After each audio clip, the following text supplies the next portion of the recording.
Okay, today we are doing natural disaster vocabulary. Natural disaster means वो तबाही जो हमारे कंट्रोल में नहीं है. तूफान, भूकंप, सुनामी, ये सब नेचुरल डिजास्टर्स हैं. So today we are going to discuss natural disaster vocabulary. अगर हमें डिजास्टर की जगह, अगर हमें तबाही की जगह कुछ और अच्छा सा वर्ड यूज़ करना है तो हम क्या वर्ड यूज़ कर सकते हैं? Catastrophe, cataclysmic, massacre, havoc. If we really want to use any other word for disaster, we have 4 different words: catastrophe, cataclysmic, massacre, havoc. So today we are going to discuss such vocabulary which is beyond human control. Very first word we have is avalanche. Avalanche. Avalanche. Avalanche means falling snow from mountains.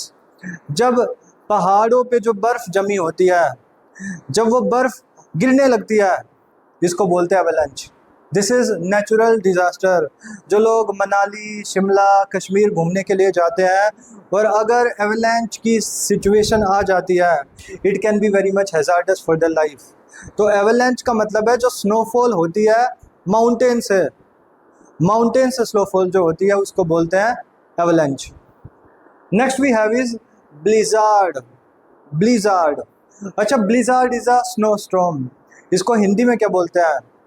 आसमानी बर्फ जो गिरती है, आसमान से बारिश की जगह जब बर्फ गिरती है, this is blizzard. Seems very amusing. सुन के बड़ा अच्छा लग रहा है कि आसमान से बर्फ गिर रही है, बट उस वक्त माइनस में टेम्परेचर चला जाता है. और जब ब्लिज़ार्ड होता है तो विजिबिलिटी लेवल जो है बहुत कम हो जाता है, आसपास का भी दिखना बंद हो जाता है. तो blizzard can be deadly and fatal. तो blizzard is a snow storm. Storm का मतलब सबको पता है, तूफान. जो बर्फीला तूफान होता है उसको बोलते हैं blizzard. Third we have is storm. Storm को आसान शब्दों में बोलते हैं तूफान. If you need to translate in English, violent wind with rain और थंडर. तेज हवाएं चलती हैं प्लस थंडर, बादल गरजते हैं, लाइटनिंग भी होती है, बिजली चमकती है, प्लस रेनफॉल भी शुरू हो जाती है, तो उसको बोलते हैं स्टॉर्म. हिंदी के अगर एक वर्ड में डिस्क्राइब करना है तो तूफान. Now the question is what is difference between storm and hurricane. Storm and hurricane both have similar meaning. Storm, स्क्वेल, hurricane, Tempest. लेकिन स्टॉर्म जो है वो उतना ज़्यादा तबाही नहीं मचाता, लेकिन हरिकेन जो है वो है डेडली वाला तूफान. ऐसा तूफान जो तहस नहस कर दे चीज़ों को, उसको बोलते हैं hurricane. Powerful storm with heavy rain. इसमें बहुत तेज़ आंधी तूफान तो आता ही है, प्लस बहुत हैवी रेनफॉल होता है. हैवी रेनफॉल के लिए इंग्लिश में एक और वर्ड हम डिस्कस करेंगे अभी, पेल्ट. पेल्ट का मतलब है बहुत तेज़ बारिश. इसमें फ्लड आने के भी चांसेस होते हैं. अच्छा, फ्लड क्या है? फ्लड का मतलब है जो बाढ़ आ जाती है. जब पानी का बहाव ज़्यादा हो जाता है तो बाढ़ आ जाती है. बाढ़ से घर डूब जाते हैं, इंसान डूब जाते हैं, तो बाढ़ आने का भी खतरा हो सकता है whenever there is a hurricane. Next we have is gale. Let me tell you something. We are not talking about Chris Gayle. Cricket lovers need not to think I am talking about Chris Gayle. Chris Gayle की बात नहीं कर रहे हैं हम, गेल की बात कर रहे हैं. गेल का मतलब आंधी. आंधी को इंग्लिश में बोलते हैं गेल. तो गेल मीन्स वॉयलेंट विंड. तेज तेज हवाएं चलती हैं, पेड़ भी टूटने की हालत में हो जाते हैं, तो उसको बोलते हैं गेल, हिंदी में आंधी. Next is breeze. Although it is not a natural disaster, breeze सबको पसंद है. ब्रीज का मतलब हल्की हल्की ठंडी ठंडी हवाएं. इस मौसम में तो क्वेश्चन ही नहीं है ब्रीज का, लेकिन हमें जनवरी के लास्ट में, फरवरी के शुरुआत में ब्रीज का अनुभव हो सकता है.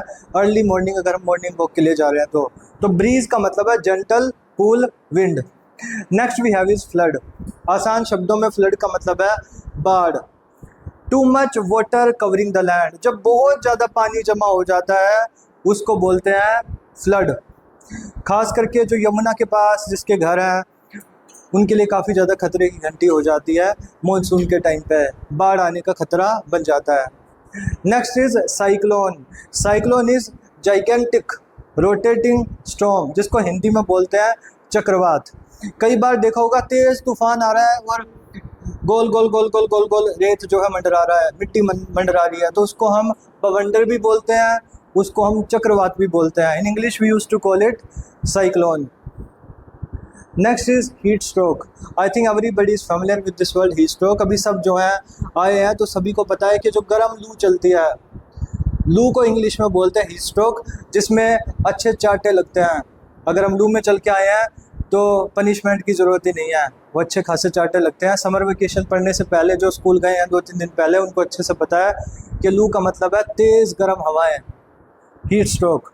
abnormally hot wind.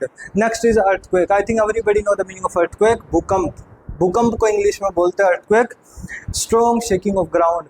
भूकंप में अगर भूकंप तेज आ जाए तो बहुत ज़्यादा डरली हो सकता है। जिन देशों में भूकंप से बहुत नुकसान हुआ, आई think they know the real terror of earthquake. And the last of this series is tsunami. Tsunami is huge ocean wave.